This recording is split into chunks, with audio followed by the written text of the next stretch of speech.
Battlegrounds tour agency's tour of Erangel. Now, the island itself is pretty infamous, but on this tour you're going to get up close and personal with Erangel and see the major landmarks from the ground, just like a real Battlegrounds contestant. Only difference is, all of you get to leave the island alive. While we're down here, we'll also dive into some of the history of the island. Nobody really knows the whole story about what went down here, but with the help of prominent Battlegrounds historians, we've pieced together some of the clues left behind.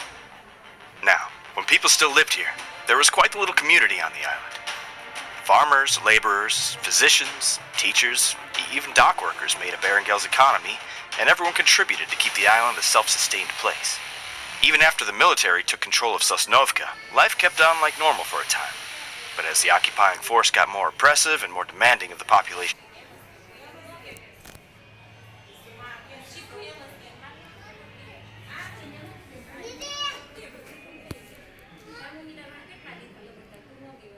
obedience, well, things started to escalate.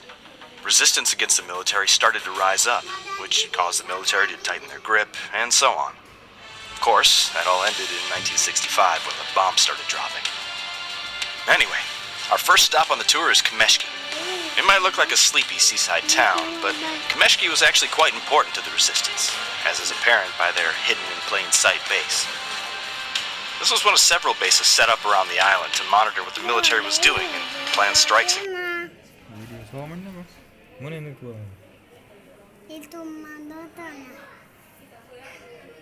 against them. And being so close to Stalber, you can bet they were relaying communications of their own. Speaking of, let's head up the mountain.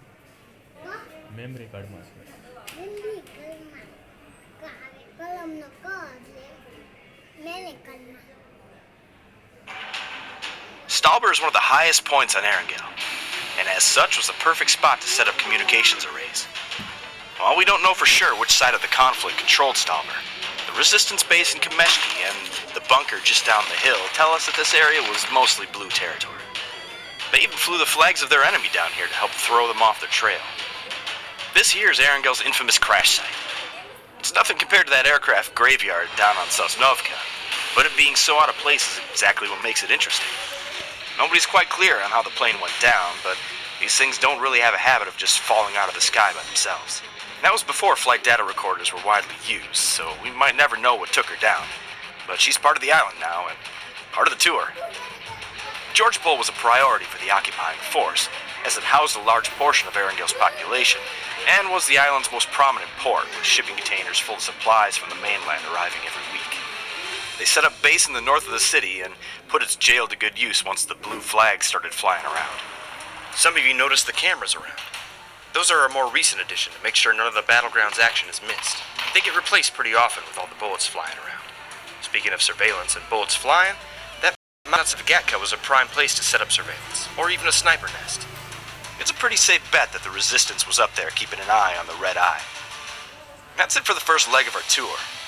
We'll spend the night here in Gatka and start up first thing in the morning. Just remember, the crew does a great job of cleaning up after a battleground, but if you happen to come across a weapon, just assume it's loaded and alert one of your guides immediately. Last thing we need is to cut the tour short to rush someone back for medical attention. The rest of the night is yours. If you're enjoying the tour, be sure to give us a 5-star review and tell your friends that it was the Battlegrounds tour agency that helped you explore the Battlegrounds like never before. Good night.